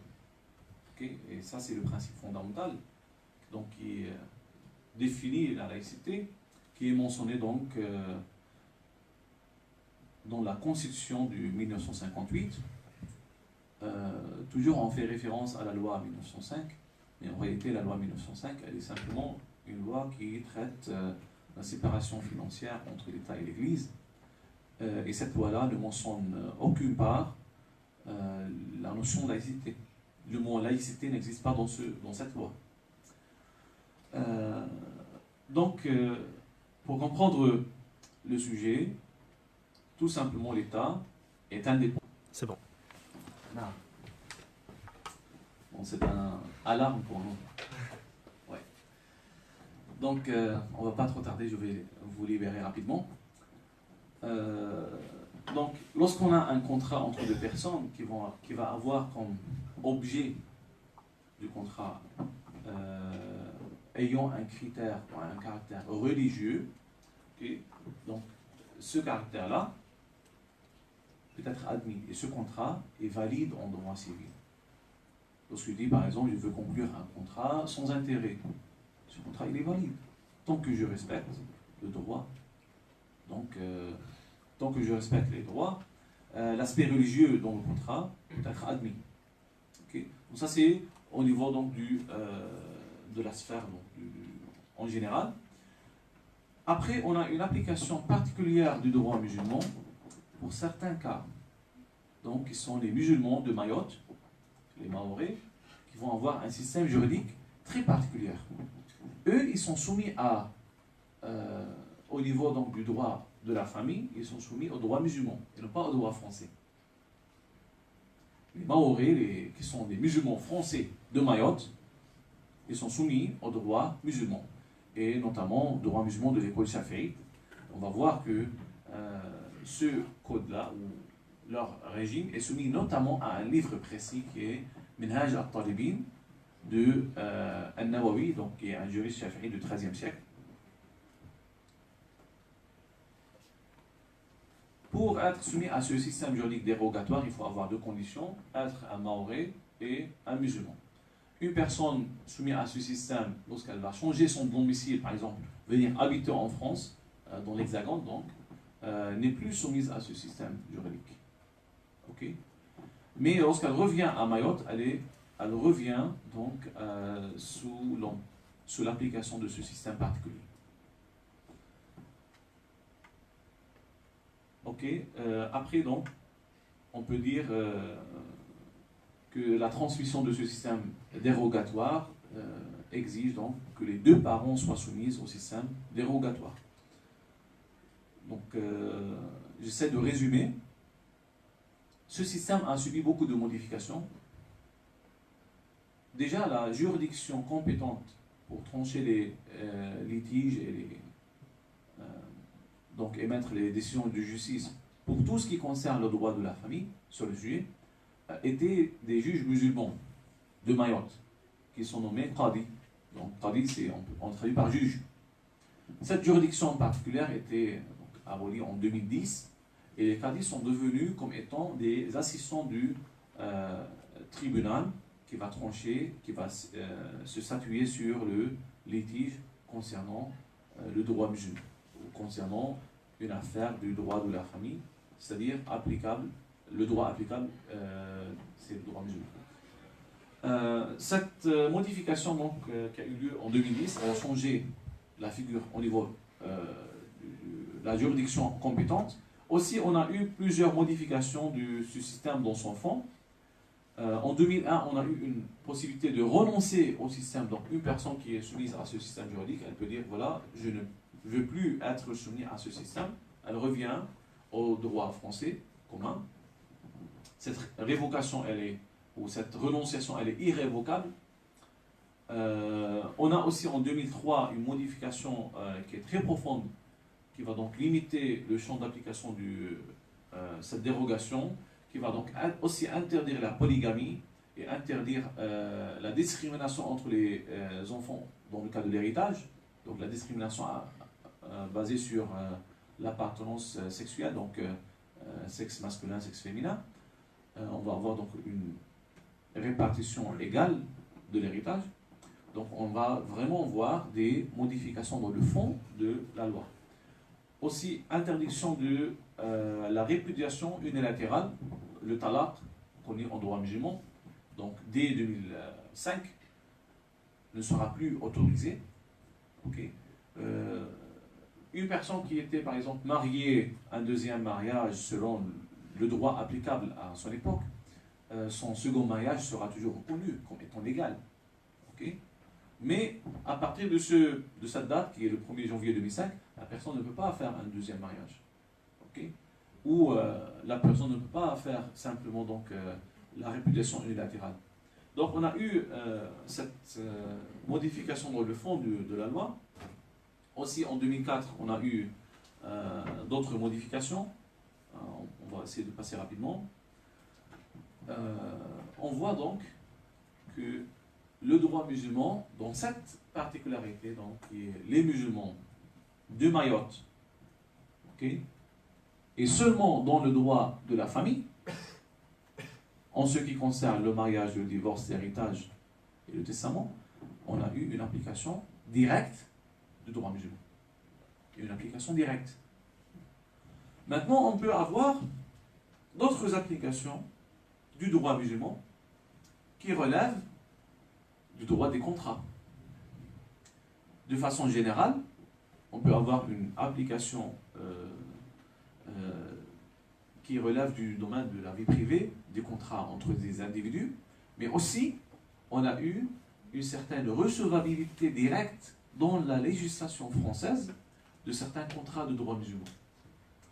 Donc lorsqu'on a eu l'intérêt à la finance islamique, juste un peu avant la crise, parce que les gens pensent que l'intérêt à la finance islamique a commencé avec la crise financière de 2008. Non, la réponse, c'est que l'intérêt à la finance islamique a commencé en 2006 environ, avec notamment on peut dire la remarquable apparition des fonds souverains qui commencent à investir de façon très profonde, très influente dans le monde.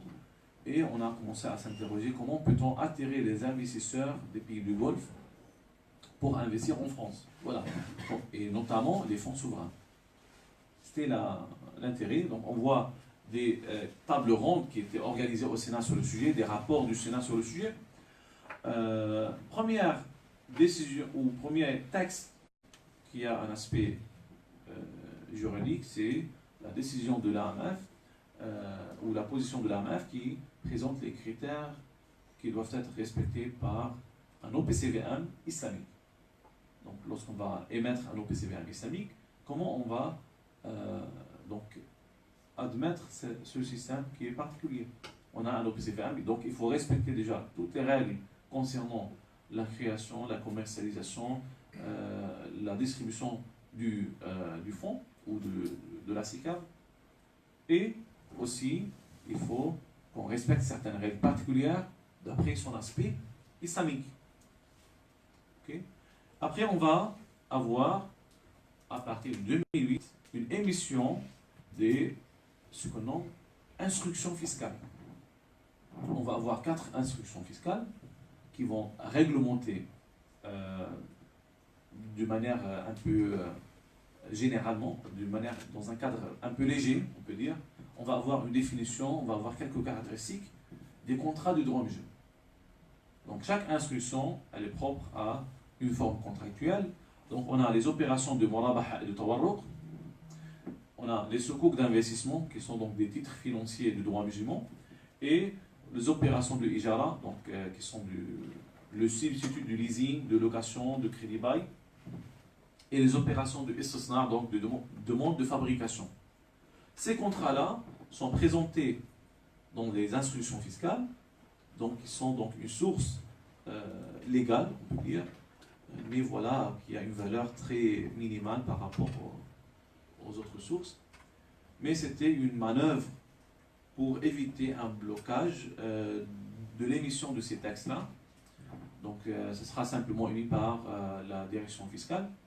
Et ils ont été publiés dans le bulletin officiel des impôts en 2012 en tant que disposition juridique commune de la finance islamique en France. Dans ces cas-là, on voit une admission directe du droit musulman en droit français. Et cette admission directe, elle est aussi présente dans d'autres pays, dans lesquels on voit des réglementations qui sont particulières et ou propres à la finance islamique, ce qui est très normal. Mais aussi, on voit d'autres possibilités de la recevabilité du droit musulman en droit français, notamment les cas du droit international privé, dans lesquels le juge, il va chercher parfois la règle de droit lui-même. Et le juge, il va appliquer la règle de droit musulman. Le juge français. Donc, en général, en droit international privé, lorsqu'on parle du statut personnel, c'est la règle ou la loi nationale qui s'applique. Donc, une personne, un Algérien qui est en France, il est soumis en ce qui concerne le statut personnel à la loi personnelle. Donc, ce n'est pas le loi français qui s'applique, mais c'est le loi algérien. Ou un Libanais vivant en France en ce qui concerne le droit de la famille, c'est-à-dire, c'est quoi le sens de ce qui concerne le droit de la famille? Lui, il est marié en Algérie, ou il est marié au Liban, ou il est marié en Tunisie. On va appliquer sur les effets du mariage les règles mentionnées dans le code libanais, ou tunisien, ou algérien, ou égyptien. Et sur ce niveau-là, on va trouver une admission du droit musulman, une admission indirecte. Car tous ces pays-là admettent le droit musulman dans leur législation en ce qui concerne le droit de la famille. On a donc aussi dans les actes juridiques, on a une possibilité de choisir la règle de droit applicable. Lorsqu'on va conclure un contrat international, une personne qui est en France, une autre personne qui est en Amérique, qui sont en train de faire par exemple un contrat de financement, ils vont dire que la règle de droit applicable c'est le droit musulman. Ou par exemple c'est le madhab hanafi. Ou par exemple on va dire majalla ottoman, majalla al-adliya, majalla al-ahkam al-adliya. Donc maintenant on a un choix du droit musulman en tant que droit applicable sur le litige. Donc cela dépend de différentes disciplines juridiques. En cas de statut personnel, donc on a expliqué, on prend quelques exemples. Un mariage polygame célébré à l'étranger pourra donc produire certains effets en France, même si la polygamie elle est prohibée et interdite en France. La deuxième épouse, elle peut réclamer son droit de pension alimentaire ou son droit de partager l'héritage de son mari défunt. Donc on a une application indirecte du droit musulman et le juge il va l'appliquer.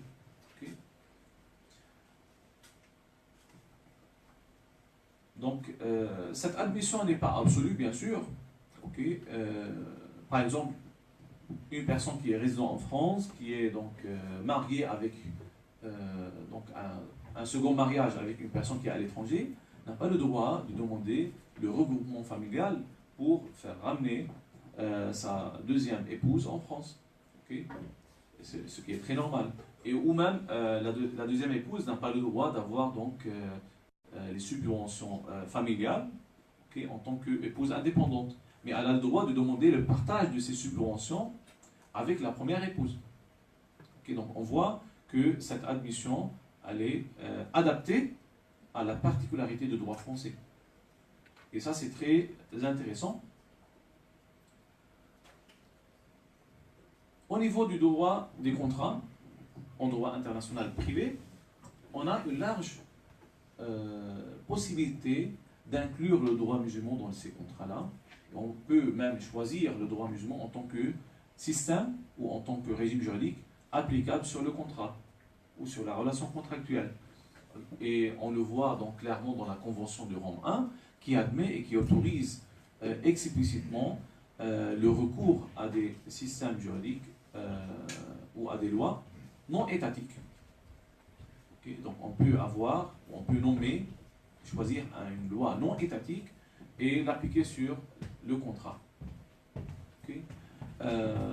On voit aussi, on a en Angleterre certaines décisions sur le sujet, dans quelle mesure aussi le juge va appliquer cette loi non étatique. Et lorsqu'on parle de loi non étatique, cela s'applique directement au droit musulman, car le droit musulman, lorsqu'on va utiliser la notion de droit musulman tout simplement, c'est une notion qui relève d'une loi non étatique. Mais la question qui se pose, comment définir le contenu de cette loi? Comment définir le contenu du droit musulman? Pour le faire, on n'a pas eu de cas concret en France devant les tribunaux, mais on a eu donc certaines rédactions sur le sujet. Certains auteurs, ils ont dit, voilà, on va recourir à des experts qui vont définir ou qui vont aider le juge à déterminer la règle du droit. Et cette solution, donc de recourir aux experts, est une solution intéressante. Et à mon avis, c'est la solution qui doit être appliquée. Et on voit donc, en Angleterre, en fait, on a eu des cas similaires dans lesquels on a des juges qui vont recourir à des experts pour définir la règle de droit pour le litige subi auprès du juge. Donc ça, c'est de façon très résumée la possibilité d'admettre le droit musulman en droit français. Lorsqu'on va recourir à un arbitrage, cela va aussi faciliter les choses. Cela va donner plus de liberté aux parties pour définir le cadre de leur relation. Donc ça, c'est de façon très résumée. Si vous avez des questions, donc n'hésitez pas de les poser. On va essayer donc de répondre à toutes vos questions. Moi j'ai des questions. D'accord. J'ai une question, c'est une chose que vous avez dit, qui est que le droit musulman a aussi un côté international aussi. Et imaginons, supposons le cas par exemple qu'il y a un État comme l'Arabie Saoudite qui est nouveau, qui vient de naître, par exemple, imaginons, un État musulman basé sur la charia, tout ce qui est droit islamique, et qui donc, pour être un État, doit être reconnu par les autres États. C'est le principe pour devenir un État. Il y a aussi après des organisations, l'ONU, OTAN, Europe, tous ces trucs, toutes ces choses qui existent. Est-ce qu'un État musulman, actuellement on va dire, peut avoir, avec l'aide de la charia, ainsi de suite, des relations diplomatiques? Et donc, par exemple, en histoire, généralement, l'État musulman, c'était soit on est en guerre, soit on a un traité qui amène généralement des taxes, ainsi de suite, etc. Est-ce que maintenant, dans un monde où il n'y a plus véritablement ce genre de choses, un État musulman peut avoir des relations diplomatiques de paix ou autre? Tout simplement, le prophète il a envoyé des messagers, des émissaires, qui vont transporter ces lettres pour les rois. C'est le premier point. Historiquement, si on va prendre comme modèle l'Empire ottoman, il a eu des relations avec des ambassades à Istanbul des différents pays européens et inversement. Donc il a eu des ambassades dans chaque capitale européenne qui le représentent. Donc oui, on peut avoir des relations diplomatiques, c'est très normal. Et aussi, de nos jours, les relations diplomatiques ne sont pas découpées des relations économiques et financières. Toujours, on a ces traités, des conventions bilatérales pour réglementer le côté fiscal, pour réglementer le côté économique. Je ne vois pas pourquoi cela ne peut pas être admis en droit musulman. Déjà, historiquement, et cela était déjà présent. Je me suis dit, est-ce qu'il y a peut-être actuellement une autre manière qui sera faite? Par exemple, juste une question, par exemple, côté jugement, il y a des communautés, pour les autres qui sont les non-musulmans, mais par exemple, les athées, quel sera leur titre dans un... Et aussi, est-ce que, imaginons... C'est la quatrième question. Non, juste, en fait, imaginons qu'il y a une personne athée ou autre qui va dans cet état-là, qui est français ou belge ou Oui, hollandais. en fait, Est-ce quand qu'il on sera parle d'un État musulman il sera même qui dans le applique cas l'islam, c'est l'appartenance religieuse, c'est le critère. Il n'y aura pas un critère, par exemple, genre, dans un nombre de nations des États. Oui, Est-ce qu'il n'y aura pas un critère de... mais en Il fait, appartient à des aujourd'hui, nations. il n'y a pas d'État musulman qui adopte l'appartenance religieuse comme critère. Cela n'existe pas aujourd'hui. Tous les pays qui existent aujourd'hui se basent sur la notion de nation. Donc, ils vont juger selon la nation de la personne pour le juger, monsieur. Actuellement, c'est le cas. Actuellement, c'est ce qui est présent. Voilà. D'autres questions? Non. Est-ce que vous savez si la place du droit musulman en France est semblable à celle de la Belgique? Est-ce qu'en Belgique on a aussi cette place du droit musulman? Vous ne savez pas du tout. Tout ce qui concerne le droit international, c'est la même chose. Ça déjà, c'est un élément très intéressant. La particularité, par exemple, concernant le droit des contrats, le côté concernant la vie privée, c'est aussi quasiment la même chose. Et je vous conseille vivement de consulter la conférence sur la laïcité et le droit musulman, c'est l'essence de cet élément-là. D'autres questions? Hein? Vous avez cité trois systèmes dans le monde musulman, le système égyptien, émirati et saoudien. Il y a aussi le système turc qui est aussi un peu plus proche des systèmes occidentaux. Oui, moi j'ai parlé seulement de ceux qui représentent le monde arabe. Oui, Oui. Voilà, donc ma question pour se porter sur le fait quel est le système qui est le plus adéquat pour un pays musulman et qui serait le plus, d'un point de vue fiqh, le plus proche de la réalité pour un islam qui a comme but de se rapprocher de Dieu. Ma question serait plutôt quel est le système qui serait le meilleur aujourd'hui parmi ceux que vous avez cités? Cette question elle est un peu particulière. En fait, on ne peut pas imposer un modèle parfait ou le meilleur, car chaque pays il va avoir ses propres critères, ses propres circonstances. Et donc il faut voir selon la particularité du pays, et la particularité donc comme on a vu par exemple, chaque pays va administrativement il va accorder une place importante à la coutume. Aussi chaque pays il va avoir une histoire différente, il va avoir donc une dimension et une relation avec la religion qui est différente. On ne peut pas vraiment parler du le modèle parfait, le meilleur modèle.